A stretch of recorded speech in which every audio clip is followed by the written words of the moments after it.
All right, for today's project, we are going to do some shearing on these Technito Arborvitaes. There's 2 of them planted there, and I never really thought I was going to be in a situation where I would have to do some pruning on these, but they have exceeded the average height that you're going to find in most references. Normally, they're going to be around that 8 to 10 foot by 4 to 5 feet wide, and these are actually now 14 feet tall by about 7 feet wide. If you put the 2 of them together, then we've got about a 14-foot width there. Once an evergreen reaches the size that you want, you really do want to start doing annual shearing. And mostly the reason I'm doing it, it's now starting to encroach on this pathway. Just how that foliage is starting to come across. Yeah, so it's time to get these sheared up. And this isn't going to take too long. I'm going to say about 1.5 to 2 hours with cleanup. Yeah, you can go pretty fast when you start adding in the use of automated tools. We're going to be using a combination of tools. I really still like using the manual for a lot of different pruning, but we are going to also use the automated shears.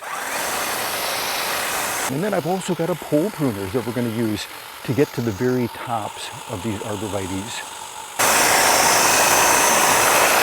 This definitely speeds it up, and we're going to be shooting for taking off, around, I'm going to say it's going to be a 6 to 8 inch average, but some of these stems that are really folding over, we'll be taking off, I would bet maybe 12 inches, 18 inches. And one of the things I'll recommend that you do when you're pruning arborvitaes or other evergreens is don't necessarily try to take everything off on the first pass. What I usually like to do is I start, at about eye level, and I'll work my way all the way around first. And then I'll use that as my point of reference on the lower end and the upper end as we taper up. I also want to make sure that I keep a little bit of a point where we come in where you can still tell that there's 2 of these here.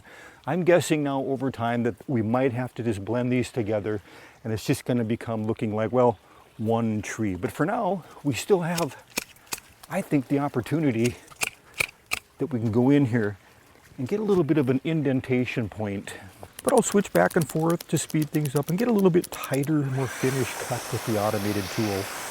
By the way, I'm coming to you from the northern Great Plains, Zone 4. It's mid-June here at the time of this pruning. And you can certainly do this type of pruning earlier in the spring, all the way through summer. So March through June are my favorite months and recommendation, and I personally prefer to avoid fall and winter pruning on the arborvitaes. And if you take a look over here, kind of this gap, this void, what happened here, I had a Swedish aspen tree that came down in a windstorm, and part of it just landed right here. We could certainly tie up some of these branches to kind of fill that little gap. I'm going to see how it looks after we get some of the tips cut off here. Even taking away some of that weight, they might automatically lift up on their own. And as we work through and once we're done, you'll see there's going to be a few of the bigger stems that are just kind of sticking out way further than some of the fresh tender foliage. That's pretty common on a plant like this that's never been pruned. But now that we're going to start shearing this every season, that'll create new lateral buds. And this is just going to get thicker and thicker with that pruning. So I'm going to go ahead in here and I'm just going to cut back down probably to that next lateral. And you can see, yeah, the other foliage on the outside of it just kind of covers up that, takes care of that stubby look.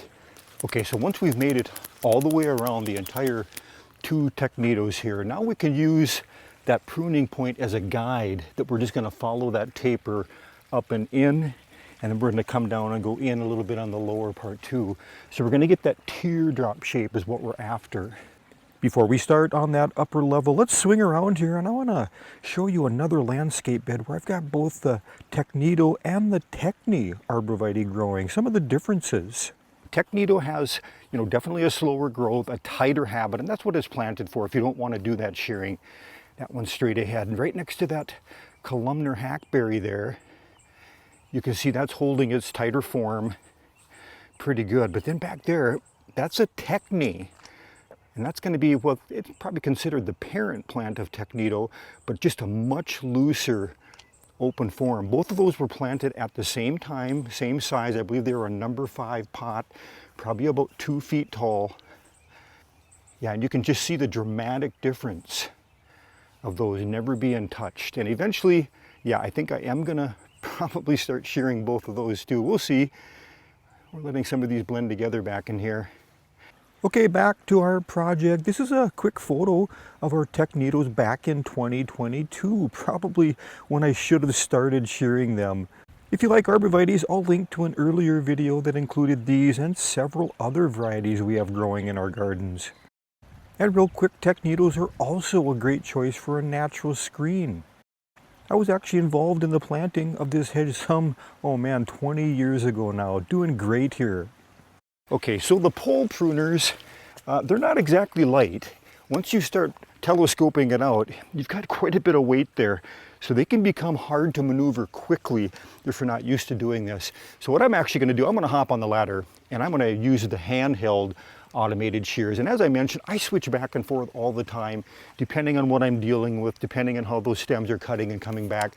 The other thing about using the automated pole pruner, they don't work very well on something like this going up. You almost have to come down to kind of get a little bit of resistance on it, otherwise it'll just slide over. The Technito Arborvitae is a great choice for a small to medium-sized evergreen with this rich green color that you see here. It's a first edition selection with great hardiness down to zone 3 temperatures. And depending on the arborvitae variety, winter burn can sometimes be a problem, but not with Technito. It has excellent burn resistance to the winters, making it a great choice in that regard. I also like that it has always done really well standing up to heavy snow loads. And when pruning large trees and shrubs like this, you can't always get a ladder positioned where you want. So the pole pruner, it's not only important for those top areas we're going to get at it, but it's really handy when you're forced to stay on the ground. And here again is another reason I always like to have my manual pruning shears available. Like there's always obstacles or angles that are almost impossible to get at with the automated tools. This metal arbor here being a good example of that. Once established, the Technito and arborvitaes in general, they're a great choice for wet locations, but they'll also do quite well in drier locations. So they're tolerant of a wide range of conditions and soils. When initially transplanting, they are one of those plants you really have to make sure you keep that root ball well hydrated those first few weeks as they're rooting into your soil. My experience is they're almost always root bound coming out of the nursery can. Before this project is all said and done, I'll likely have worked my way around these Technitos 7 or 8 times, with each pass taking off maybe a little bit more or less as I look at it from different angles. And make sure you do step back to a further distance from time to time, since you'll often see areas from that perspective where you need to make some adjustments and take off just a little bit more. And oftentimes on projects like these, as my shoulders start to get tired working over my head, I'll switch gears and quick work on that bottom layer. Here again, the automatic tool speeds it up, but my manual shears for that final angle towards the ground is just the perfect tool. We did have a few rabbits hanging around here last winter. They caused a little damage that you see here. So this is a good time to get this cleaned up as well. And I'm definitely thankful the damage they caused here was minimal.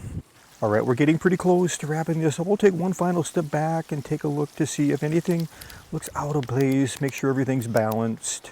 All right, I think we have got this finished up. Now, I spent about 15 minutes that I didn't put on camera going around and around, different angles, looking for maybe different bulge points, other areas where maybe just a little stem was still sticking out, just to get the best manicured shape we can. I think it turned out pretty good. In this point where they're coming together, we've created still a little bit of that separation from this angle of the camera you're looking at. I think this one is a little bit wider, not quite as tall, and I'm okay with that. I didn't necessarily think I was going to get these to be perfect when they've grown together like this. So I'm comfortable with how this looks. It looks like we've got it back to about the size they were in 2022 that I showed you earlier. On cleanup, you can certainly put down some type of tarp or drop cloths before you begin to catch those clippings. But since I have good blowers and vacuum tools, I've actually found that it's quicker for me just to do a quick rough rake to get the bulk of the material. And having a smaller rake like this also really handy if you have shrubs and perennials close together. It just helps you get in those tight areas just a little bit better. And then I'll throw on the backpack blower, remove the majority of the remaining leaves from this rock bed.